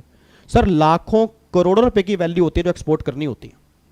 अब अगर मैं रिफंड का 60 दिन वेट करूंगा, कितनी बड़ी दिक्कत है। तो गवर्नमेंट ने सिर्फ और सिर्फ एक्सपोर्टर, मैं दोबारा कह रहा हूं जी, provisional refund concept only applicable in case of export. फिर बोलूंगा, provisional refund concept only applicable in case of exporter, कि एक्सपोर्टर 90% रिफंड क्लेम कर सकते हैं। एक्सपोर्टर 90% रिफंड क्लेम कर सकते हैं। 90 किसका? जितने इनवॉइस अपलोड हुए हैं उसका जो ITC बनता है, 105% का नहीं, मैं दोबारा बोल रहा हूं 105% का नहीं, 105% वाला कॉन्सेप्ट यहां पे एप्लीकेबल नहीं है। जितने इनवॉइस अपलोड हुए हैं उसका जो तुम्हारा ITC है उसका 90% तुम प्रोविजनल रिफंड क्लेम कर सकते हो जी। देखो यहां पे क्या लिखा है, provisional refund in case of export 90% of the amount claim. आपने कितना क्लेम किया, जितने इनवॉइस अपलोड होंगी किए उसका ITC का 90% गवर्नमेंट कह रही है। बट प्रोविजनल रिफंड लेने वाला पिछले 5 साल में कोई डिफॉल्टर नहीं रहा हो, उसने 2.5 करोड़ से ऊपर मतलब 250 लाख से ऊपर कोई टैक्स की इवेजन ना की हो। तो ये तो एक बेसिक सा पॉइंट है कि ऑब्वियस सी बात है कि अगर कोई चोर बंदा है, डिफॉल्टर है, फिर गवर्नमेंट उसे रिफंड क्यों देगी। ठीक है, नॉर्मल एक्सपोर्टर जो है वो 90% प्रोविजनल रिफंड क्लेम कर सकता है, बट 105% वाला प्रोविजन एप्लीकेबल नहीं होगा। 100% मतलब जितने इनवॉइस अपलोड किए होंगे उसी का 90% गवर्नमेंट कह रही है, बस ये बात ध्यान देना चाहिए। तो ये कॉन्सेप्ट हमारा लास्ट कॉन्सेप्ट था रिफंड के चैप्टर में। ये सारी बातें आती रिफंड में, बताओ जी। बिल्कुल सिंपल चैप्टर, बिल्कुल गिरा हुआ चैप्टर, बिल्कुल आसान चैप्टर। अब बताओ जी, अब मैं अगले चैप्टर पे आऊं या इसको 5 मिनट लगा के दोबारा से रिवाइज कराऊं जी? बताओ जी, मुझे फटाफट चैट बॉक्स में बताओ जी, जल्दी बताओ जी। अगले चैप्टर पे आऊं या 5 मिनट लगा के इसको, मैं नहीं आप मुझे रिवाइज कराओगे जी? बच्चा कह रहा है सर इसको हम रिवाइज करवाएंगे 5 मिनट लगा के। कई बच्चे कह रहे हैं अगले पे आ जाओ सर, अगले पे आ जाओ, समझ में आ गया, समझ में आ गया, समझ में आ गया। चलो जी, जिन बच्चों को समझ में आ गया वो अगला चैप्टर अपने आप स्टार्ट कर सकते हैं, मैं तो कराऊंगा 5 मिनट रिवाइज। बच्चा कह रहा है ये क्या मतलब है, तो और क्या मतलब, एक तो 5 मिनट में और लगाना चाहता हूँ, उसके बावजूद भी तुम्हें दिक्कत है। ये तो यार बड़ी अच्छी बात है। मतलब टीचर कह रहा है पढ़ो, बच्चा कह रहा है बस, टीचर कह रहा है पैसे नहीं लूंगा, बच्चा कह रहा है मत लो बट मैं पढ़ूंगा नहीं। नालायक। इधर देखो ध्यान से, फटाफट 5 मिनट लगाते हैं, पूरा चैप्टर 5 मिनट जेब में पैक करके लेके जाएंगे और फिर अगला चैप्टर रिवाइज करेंगे। ठीक है, लो जी सारे सीधे होके बैठो जी, पहले बिल्कुल सीधे होके बैठो जी फटाफट से। लो जी, मैं भी चेयर से उतर जाता हूँ, मैं भी चेयर से उतर जाता हूँ, और आप भी अपना चेयर से मत उतरना, मतलब आराम से बैठे रहना, बिल्कुल अलर्ट होके। फटाफट से 5 मिनट में रिवीजन करेंगे और फिर स्टार्ट करेंगे अगला चैप्टर जी। इधर देखो ध्यान से जी, चैप्टर हमने स्टार्ट कौन सा किया जी, जल्दी बोलो। चैप्टर हमने स्टार्ट कौन सा किया है? Refund under GST। रिफंड का मतलब क्या होता है? रिफंड का मतलब ये कि अगर हमने गवर्नमेंट को एक्सेस GST पे कर दिया तो उस केस में हम क्या क्लेम करेंगे? रिफंड क्लेम करेंगे। तो पहले ये पता लगे कि GST में रिफंड किस किस केस में क्लेम कर सकते हैं। पहला केस क्या निकल के आ गया? अगर हमने गवर्नमेंट को, आंखें बंद कर लो जी, आंखें बंद करके इमेजिनेशन दौड़ाओ, आंखें बंद करके इमेजिनेशन दौड़ाओ कि जो भी हमने चैप्टर पढ़ा है, भी हमने क्या क्या पढ़ा है। देखो सारी बातें दिमाग के अंदर आएंगी सर, दिमाग के अंदर बहुत बड़ी पावर है, बस यूज करने की बात है। एक बार चेक करना, तो सबसे पहली बात, रिफंड कहाँ मिलेगा जी? पहला केस, अगर हमने गवर्नमेंट को एक्सेस जीएसटी पे कर दिया, उस केस में रिफंड क्लेम कर लेंगे। एक्सेस जीएसटी पे करने के कई सारे रीजन हो सकते हैं, तो कोई भी रीजन आप रिफंड क्लेम कर सकते हो। सेकंड केस क्या है? अगर सप्लाई जीरो रेटेड सप्लाई है, उस केस में रिफंड क्लेम कर पाओगे।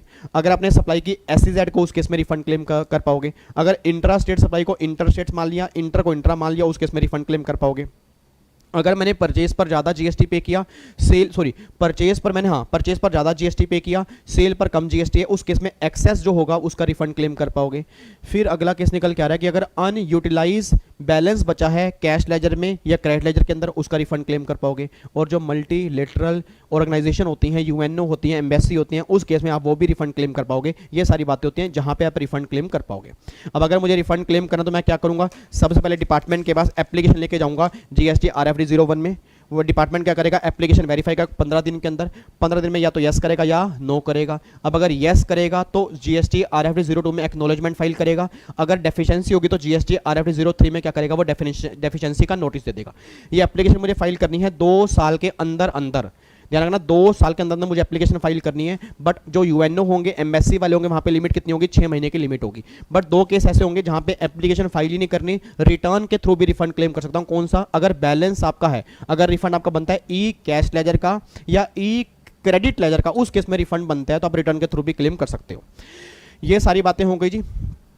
इसके बाद गवर्नमेंट कहते हैं कि जब तुम रिफंड लेने के लिए आओगे, एप्लीकेशन के साथ तुम डॉक्यूमेंट फाइल करोगे जो ये प्रूफ करेंगे कि तुम्हारा रिफंड बनता है, उसके बाद तुम्हें रिफंड मिलेगा।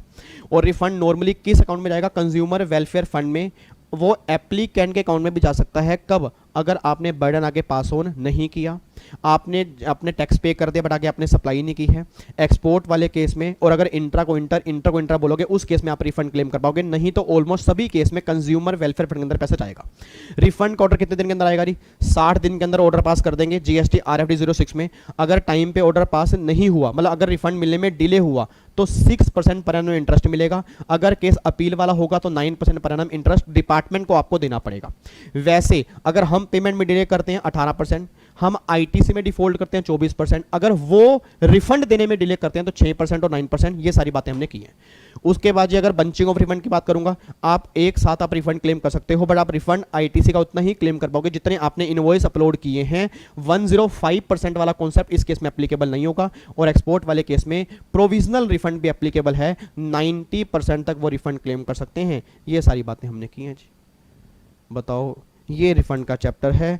अब बताओ इसके अंदर है क्या? उम्मीद करूंगा अब अगर एग्जाम में रिफंड के चैप्टर में से क्वेश्चन, कुछ केस में रिफंड क्लेम नहीं कर सकते, कुछ केस में रिफंड क्लेम नहीं कर सकते। एक तो nil rated supply, chat box में लिखो जी, nil rated supply, exempted supply, और अगर एक्सपोर्ट कर रहे हो विद एक्सपोर्ट ड्यूटी, और अगर ड्रॉबैक क्लेम कर चुके हो आप उसका, तो उस केस में रिफंड क्लेम नहीं कर पाओगे। इन चारों केस को छोड़ के बाकी नॉर्मली हर केस में रिफंड क्लेम कर पाओगे जी।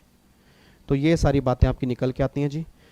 अब ये बुक आपके पास है, इस बुक को आप आराम से पढ़ सकते हो जी, कोई दिक्कत तो नहीं है? पक्का लो जी। अब सुना ध्यान से। अब इसी के साथ एक छोटा सा चैप्टर है, बिल्कुल इत्तू सा चैप्टर है, बिल्कुल बित्तू सा चैप्टर है, दैट इज कंपनसेशन एक्ट 2017। इसको स्टार्ट करके अभी हम कंप्लीट करते हैं, ठीक है। एग्जीक्यूटिव में ज़्यादा रेलिवेंट है, 1 नंबर का बन जाता है पक्का क्वेश्चन। लास्ट टाइम की बना था, उससे लास्ट टाइम भी बना, उससे लास्ट टाइम भी बना, इस बार भी बनने के चांसेस हैं। प्रोफेशनल वालों के लिए एग्जाम के लिए ओके है, मतलब मैं ये नहीं कहूँगा मोस्ट रेलिवेंट है, ओके है, बन भी सकता है नहीं बन सकता। और जो सीए वाले बच्चे हैं उनके तो सिलेबस में ही नहीं है ये वाला चैप्टर, ठीक है, और सीएमए वाले बच्चों के सिलेबस में है। इधर देखो ध्यान से जी, कंपनसेशन एक्ट 2017। अब ये है क्या, पहले तो वो सुनो। सर एक बात मैंने सोच के बताओ, अभी मैंने आपको क्लास स्टार्ट करने से पहले कहा था कि जब स्टार्टिंग में जीएसटी बना ना, तो गवर्नमेंट को ये दिक्कत थी, मतलब स्टेट गवर्नमेंट को, मेनली स्टेट गवर्नमेंट को दिक्कत थी कि अगर कल जीएसटी आ गया तो हमारे तो इतने सारे टैक्स खत्म हो रहे हैं, और अगर कल आने से हमें लॉस हुआ तो लॉस कौन बियर करेगा। आपको मैंने रेगुलर बैच के अंदर कहा था, काफ़ी लंबी चौड़ी लड़ाई हुई थी, लड़ाई का समझौता हुआ कि एक एक्ट पास करेंगे, कंपनसेशन एक्ट, ठीक है। उस एक्ट को बनाया गया और उस एक्ट में ये लिखा गया कि इसके थ्रू जो रिवेन्यू होगा उसको हम स्टेट को ही कंपनसेट करने में यूज़ करेंगे। ये सारी बातें हमें यहाँ पे पढ़नी है। इधर सुना, मैं ध्यान से कहना क्या चाह रहा हूँ। अब जो ये जीएसटी कंपनसेशन एक्ट बना है ना, ये एक्ट बना ही 5 साल के लिए, ऑलमोस्ट 4 साल जीएसटी को होने वाले हैं। इवन ये लगा लो आज हमारे 4 साल हो ही गए हैं, आज तो हमारी 1 जुलाई है ना, आज हमारे 4 साल हो गए हैं। 1 जुलाई को सीए डे होता है और 1 जुलाई को ही जीएसटी आया था जी। आपको तो 1 जुलाई 17 को जीएसटी आया था जी, 1 जुलाई 17 को जीएसटी आया था और 1 जुलाई को ही सीएडी होता है।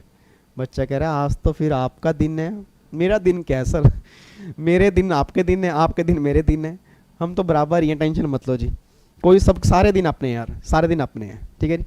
ये तो मतलब कहते हैं ना एक अपने आप को प्राउड फील होता है कि हाँ भाई डिग्री हमने ली, मेहनत की, ब्लेसिंग बहुत सारी हैं, आपका प्यार बहुत सारा है, तो उस चक्कर में डिग्री आ गई। नहीं तो सर लाखों लोग बैठे हैं देखो डिग्री लेने के लिए। तो वो ये मतलब इस पे किस मतलब ठीक है प्राउड है, बट ये नहीं है एक अहंकार है, प्राउड है कि हाँ भाई डिग्री है, मेहनत की है, डिग्री है, ठीक है कोई बात नहीं यार, होती है, मतलब आपको भी डिग्री मिलेगी। बस मैं ऑलवेज ये बात कहूँगा जी, डिग्री जितनी मर्जी बड़ी मिल जाए आपके पैरों ने जमीन ना छोड़ी हो, बस ये बात ध्यान देना चाहिए।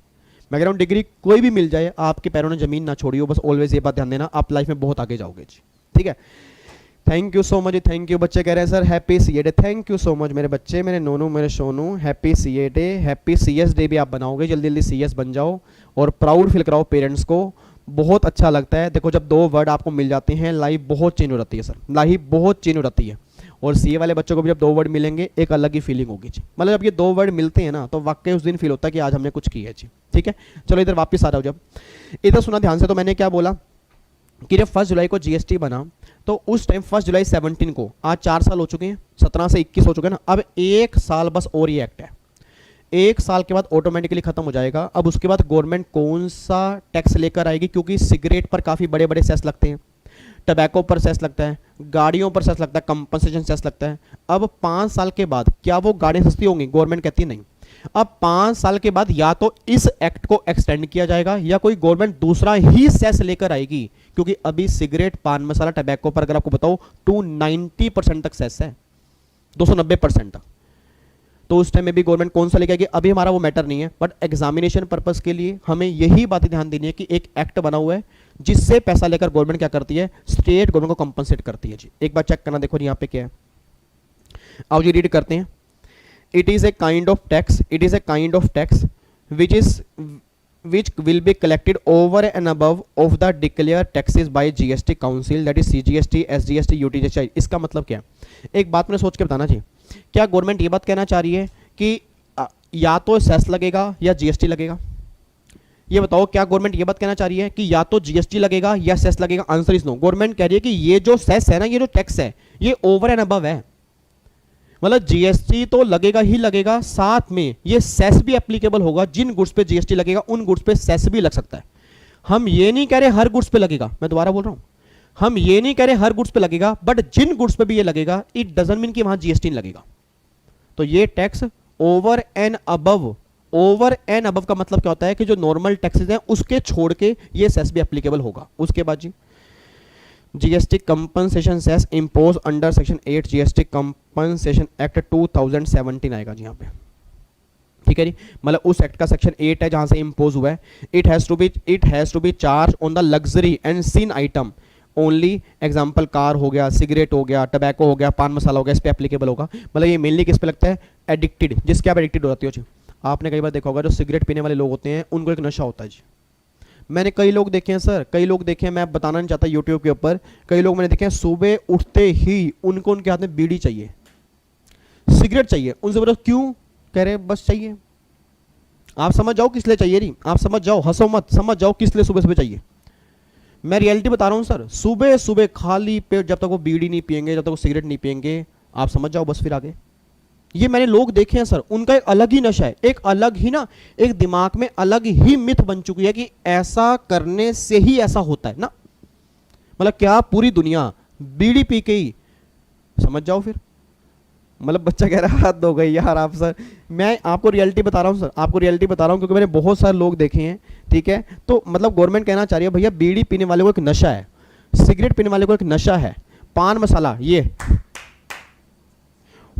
करने वाले को एक नशा है, ठीक है, टबैको खाने वाले को एक नशा है, गाड़ियां चलाने वाले को गाड़ियों का नशा है। क्योंकि देखो गाड़ी कौन चलाएगा, जो अमीर आदमी होगा।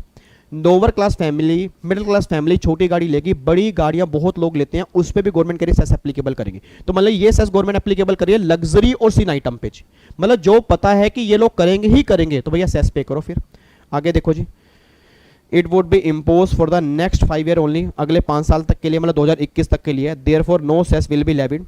It will be charge on the intra and interstate, मतलब ये इंटरस्टेट पे भी लगेगा, इंट्रास्टेट दोनों पे एप्लीकेबल होगा जी। It has been levied to pay to the compensate to the state for the loss of revenue in resultant of implementation of GST. क्या कहना चाह रहे हैं? वो कहना चाह रहे हैं कि ये सेस बनाने का रीजन क्या है कि जो जीएसटी इंप्लीमेंट करने से जो स्टेट को लॉस हुआ, उस लॉस को ओवरकम कैसे करेंगे, उस लॉस को हम खत्म कैसे करेंगे, उसके लिए गवर्नमेंट ने क्या किया, ये एक्ट बनाया था जी। ठीक है जी। अब ये एक्ट काफ़ी डिटेल में मैंने आपको क्लास में समझाया था, अब मैं उतनी डिटेल में जा नहीं रहा, बस आप इतना ध्यान दो, इस एक्ट को बनाने का मेन मोटिव था कि स्टेट गवर्नमेंट को जो लॉस होगा उस लॉस को हम कंपनसेट कैसे करेंगे, उसके लिए एक्ट बना था जी। ठीक है। उसके बाद देखो जी, if any fund at the end of 5 year the excess amount will be shared by the central and state. इसका मतलब क्या है कि अगर कोई पैसा 5 साल के एंड में इस सेस का बच जाता है, जैसे मान लो पैसा सेस मतलब सेस लग रहे हैं, पैसा इकट्ठा होता जा रहा है, अब पैसा इकट्ठा होता जा रहा है और मान लो 5 साल के एंड में कुछ पैसा बच गया इस सेस का, तो क्या करेंगे, तो गवर्नमेंट करे आपस में दोनों के अंदर बटेगा, सेंट्रल और स्टेट दोनों के अंदर ये पैसा बटेगा जी। उसके बाद जी, the state account will be audited by CAG, मतलब स्टेट को जब पैसा मिलेगा वो ऐसे नहीं मिलेगा, उनके अकाउंट ऑडिट कौन करेगा, कैग। आप सब जानते हो जी, गवर्नमेंट ऑफ इंडिया का ऑडिट करने वाली अथॉरिटी को हम क्या बोलते हैं जी, जल्दी बोलो। जो गवर्नमेंट का ऑडिट करती हैं उस अथॉरिटी को क्या नाम देते हैं, CAG, controller auditor general of India जी। तो गवर्नमेंट वही बात कहना चाह रही है कि state account will be audited by CAG, therefore an amount will be clear to the state for the loss of revenue every year, but preliminary amount shall be paid of every 3 month 2 month half yearly as the case may be। इसका मतलब क्या, मतलब वो ये बात कहना चाह रहे हैं कि स्टेट को हम जो फाइनल सेटलमेंट करेंगे ना, फाइनल सेटलमेंट करेंगे 1 साल के बाद, भाई ऑडिट के बाद, ऑब्वियस सी बात है। एक बात मैंने सोच के बताना जी, let's an example, simple example देता हूँ। मान लो हमारे इंस्टीट्यूट में 2-3 फैकल्टी पढ़ाते हैं, भाई संजीव सप्रा सर मेरे साथ लॉ पढ़ाते हैं जी, अंकुश बंसल सर मेरे साथ JIGL पढ़ाते हैं, ठीक है, अमित टाल्डा सर ही पढ़ाते हैं। आप सोच के बोला ये मेरी फैकल्टी है, ये हमारे यहाँ हम पूरी एक टीम है। अब जैसे मान लो 100 बच्चे हुए लॉ की क्लास में, अब जब 100 बच्चे हुए लॉ की क्लास में, एक बात मुझे सोच के बताना, अगर 100 बच्चों की फीस मेरे पास आ गई तो क्या मैं सारी की सारी फीस संजीव सप्रा सर को आज ही पे कर दूंगा? Answer is no. क्योंकि अगर मान लो कल कुछ भी हो गया तो बच्चा मुझे बोलेगा ना कि सर हमने आपके इंस्टीट्यूट से क्लास ली थी, अब हमें फीस रिफंड करो, और अगर मैं सारी फीस पे कर चुका तो फिर दिक्कत आएगी। तो मैं क्या करूंगा, मैं कुछ ना कुछ थोड़ी थोड़ी पेमेंट करता रहूंगा, और जैसे ही बैच कंप्लीट होगा तो फाइनल सेटलमेंट में बैच कंप्लीट होने के बाद करूंगा। वही गवर्नमेंट यहां पे कहना चाह रही है, मतलब स्टेट गवर्नमेंट को कुछ ना कुछ पैसा थोड़ा थोड़ा हर 2 महीने में, 3 महीने में, 6 महीने में देते रहेंगे, बट फाइनल सेटलमेंट जो होगी वो कैग के ऑडिट के बाद होगी, ये गवर्नमेंट कहना चाह रही है। देखो जी, वो ये बात कहना चाह रही हैं कि जो हम फाइनल सेटलमेंट करेंगे वो कैग के ऑडिट के बाद करेंगे, बस ये बात ध्यान दो। उसके बाद देखो जी, आपका बेस ईयर क्या बनेगा, 15-16 बेस ईयर बनेगा। बेस ईयर का मतलब क्या है कि किस ईयर के बेस पे हम ये चेक करेंगे कि आपको लॉस है या प्रॉफिट है। एक बात मुझे बताओ, अब अगर स्टेट गवर्नमेंट ये बोलती है कि हाई जीएसटी आने से मुझे लॉस हो गया, हाई जीएसटी आने से मुझे लॉस हो गया, हाई जीएसटी आने से मुझे लॉस हो गया, हाई जीएसटी आने से मुझे लॉस हो गया, तो गवर्नमेंट बोलेगी ना भैया तुम्हें कैसे पता लॉस हो गया? तो ऐसा कौन सा ईयर है जिसके रेवेन्यू से कंपेयर करके ये देखा जाएगा उन्हें लॉस हो गया जी? भाई कोई ईयर भी तो होगा जिससे हम कंपेयर करेंगे, तो वो हमारा ईयर है 15-16। तो आपके एग्जाम में कई बार, कई सामने बच्चे बैठे होंगे उनको पता होगा, आपके एग्जाम में कई बार क्वेश्चन बन गया कि बेस ईयर क्या होता है, दैट इज प्रीवियस ईयर 15-16। देखो जी, फाइनेंशियल ईयर 15-16 ये बेस ईयर होगा जी। उसके बाद जी आपकी ग्रोथ रेट होगी 14% की। ग्रोथ रेट का मतलब क्या है, हर साल 14% की ग्रोथ ऐड होगी, हर साल 14% की ग्रोथ ऐड होगी। उसके बेस पे चेक करेंगे कि आपका रेवेन्यू कितना होना चाहिए।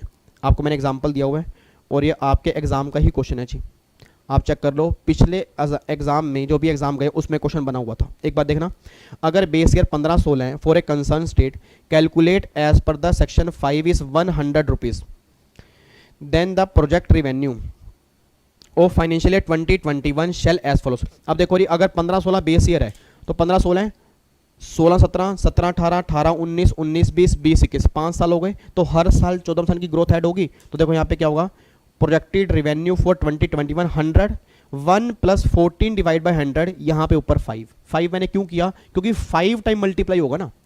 सर ये कंपाउंडिंग करनी तो आपको आती होगी, मुझसे अकाउंट्स मत पूछना, अकाउंट्स में आपने कंपाउंडिंग की होगी, ऐसे कंपाउंडिंग करते हो ना, तो 1 + 14 डिवाइड बाय 100, उसको फिर उसकी 5 स्क्वायर करते हो आप।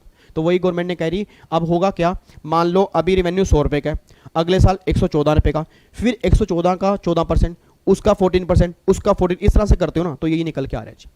मतलब गवर्नमेंट ये बात कहना चाह रही है कि यार अगर 20-21 चल रहा है, 15-16 बेस ईयर है, तो फिर वहां से अगर मान लो रिवेन्यू 100 मानते हैं तो उसको इस तरह से करते करते करते करते आपका रिवेन्यू ये निकल के आएगा। तो हमें रिवेन्यू कैलकुलेट नहीं करना, बट एग्जाम में क्वेश्चन ये बन सकता है कि बताओ 2021 में कितना रिवेन्यू दिया जाएगा 40% की ग्रोथ बेस बनाकर, तो इतना रिवेन्यू आएगा जी। ठीक है, उसके बाद जी कंपनसेशन सेस जो है एप्लीकेबल होगा गुड्स पे के ऊपर भी, सर्विस के ऊपर एप्लीकेबल होगा, बट जो कॉम्पोजिट स्कीम वाले होते हैं, मतलब जो कंसेशनल स्कीम वाले होते हैं, उनके ऊपर ये सेस एप्लीकेबल नहीं होता। अब यहाँ पे चेक करो जी, ITC shall be allowed to the assessee but permitted only for the payment of cess. इसका मतलब क्या है? एक बात मैंने सोच के बताना जी, जो मैंने जीएसटी पे किया क्या मैं आईटीसी क्लेम कर सकता हूं? Answer is yes. मुझे आंसर दो, जो मैंने जीएसटी पे किया क्या मैं उसका आईटीसी क्लेम कर पाऊंगा? Answer is yes. अच्छा, क्लास में सिंगल बच्चा भी है, अगर मुझे आईजीएसटी मैंने पे किया तो क्रेडिट कौन सा मिलेगा? आईजीएसटी का। अगर सीजीएसटी पे किया क्रेडिट कौन सा मिलेगा? सीजीएसटी का। अगर एसजीएसटी पे किया क्रेडिट कौन सा मिलेगा? एसजीएसटी का। क्या सिंगल बच्चा बता सकता है कि अगर मुझे आईजीएसटी लेना है यूज कैसे कर पाऊंगा? फर्स्ट आईजीएसटी, सेकंड कैसे भी CGST, first CGST second IGST, third वाले केस में एसजीएसटी है, एसजीएसटी आईजीएसटी। अब गवर्नमेंट कहती है जो कंपनसेशन सेस तुमने पे किया ना उसका क्रेडिट तुम ले तो पाओगे बट यूज कर पाओगे only for the payment of cess. मतलब कहना पता क्या चाह रहा हूं कि अगर जो आपने सेस पे किया है उसका आईटीसी सिर्फ सेस की पेमेंट में ही यूज कर पाओगे और कहीं यूज नहीं कर पाओगे। गवर्नमेंट ये बात कहना चाह रही है। तो पहली बात तो कई बच्चों के दिमाग में ये गलत फहमी रहती है कि इसका हम आईटीसी क्लेम ही नहीं कर सकते। आईटीसी आप क्लेम कर सकते हो बट यूज करोगे only for the payment of cess, बस ये बात ध्यान दो। आगे देखो जी, रेट देख लो, पान मसाला पे 204% तक हाईएस्ट रेट है, सिगरेट पे 290% और गाड़ियों पर 3 से लेकर 15% तक ये सेस एप्लीकेबल होता है जी। और भी कई सारे रेट हैं, रेट आपको याद नहीं करने, ये मैंने हाईएस्ट रेट बताई है। ये आपका चैप्टर है कंपनसेशन सेस का, इसके अंदर मेन बातें बस 2 मिनट लगेंगे जी, बस 2 मिनट। मेरे बच्चे सीधे होकर बैठ जाओ, सिर्फ 2 मिनट की बात है। मेरा देखो गोल्लू सा बच्चा बैठा है ऐसे, एक कई बच्चे ना गोल मटोल होते हैं ऐसे, मतलब ऐसे गोल मटोल से बच्चे बन के बैठ जाते हैं जैसे बड़े शरीफ बच्चा बैठा है। हाय सर बड़ी देर हो गई सर, प्लीज भगवान का वास्ता छुट्टी कर दो। मेरे बच्चे अब छुट्टी है बस, अब 10 बजे मिलने बस, अब 10 बजे मिलेंगे, वहां जबरदस्त चैप्टर करेंगे इंस्पेक्शन वाला, मजा आएगा चैप्टर में। चोरी करेंगे, चोरी करके पकड़ेंगे, कई सारे फॉर्म नंबर करेंगे, बहुत मजा आने वाला आज की क्लास में। रंगीन क्लास होगी, डांस होगा, डांस, हाय हाय मजा मजा मजा। बच्चा कह रहा है सर नहीं नहीं नहीं, सही में बहुत इंटरेस्टिंग क्लास होगी। इंटरेस्टिंग मतलब कि बहुत अच्छी क्लास होगी। सीए इंटर वाले बच्चे जो हैं उनके सिलेबस में वो चैप्टर नहीं है, वैसे अगर देखने के लिए आना चाहते हैं तो आ सकते हैं, समझना चाहते हैं तो, नहीं तो सीएस की फैमिली का तो हर बच्चा वहाँ पे पहुंच जाएगा रात को 10 बजे जी। ठीक है, इधर देखो ध्यान से। जब अब मुझे फटाफट से बताओ जी, सिर्फ 2 मिनट लगाओ और चैप्टर रिवीजन करा दो जी। इतना बताओ, सबसे पहला पॉइंट बताओ जी, अगर सेस लगेगा तो जीएसटी लगेगा नहीं लगेगा? क्या सेस और जीएसटी में एक लगेगा या दोनों लगने के चांसेस हैं? दोनों ही लगने के चांसेस हैं क्योंकि ये ओवर एंड अबव है। दूसरी बात जी, ये सेस के हर आइटम पे लगेगा? Answer is no. सिन और लग्जरी आइटम पे लगेगा जी। उसके बाद कितने साल के लिए आया हुआ जी? 5 साल के लिए आया, 5 साल के बाद खत्म हो जाएगा जी। इस सेस मतलब गवर्नमेंट जो ये एक्ट लेकर आई है, intra state supply inter state supply दोनों के ऊपर एप्लीकेबल होगा। इसका बेस ईयर क्या है, मतलब किस ईयर से रेवेन्यू कंपेयर करेंगे? Base year 15-16। ग्रोथ रेट क्या होगी? 14% पर एनम की ग्रोथ रेट हमारी निकल के आएगी। और एक पॉइंट मुझे और बताना, क्या इसका आईटीसी हम क्लेम कर सकते हैं? आंसर इज यस, क्लेम कर पाएंगे, बट इसको यूज कर पाएंगे only for the payment of cess. और एक बात और ध्यान देना, ये सेस और इनकम टैक्स के सेस में फर्क है।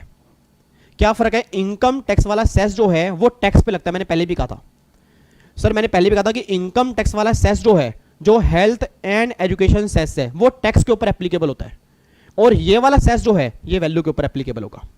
वो वाला सेस उसकी नेचर है डायरेक्ट टैक्स, इसकी नेचर क्या है? Indirect tax. बस ये बात ध्यान देना जी। ठीक है, तो बस ये सारी बातें सर आपकी निकल के आ रही हैं, बस ओके है जी। तो एक बार घर जाके आप खुद पढ़ लोगे तो और थोड़ा सा क्लियर हो जाएगा जी। ठीक है, बाकी अब ये 2 चैप्टर हमारी रिवाइज हो चुके हैं, रिफंड और कंपनसेशन एक्ट के। आज की क्लास में एक कैटेगरी बोलूंगा तो वो तो ऑब्वियस सी बात है रिफंड के चैप्टर की है, वो मोस्ट इंपॉर्टेंट एग्जाम में क्वेश्चन पक्का पक्का बनता है।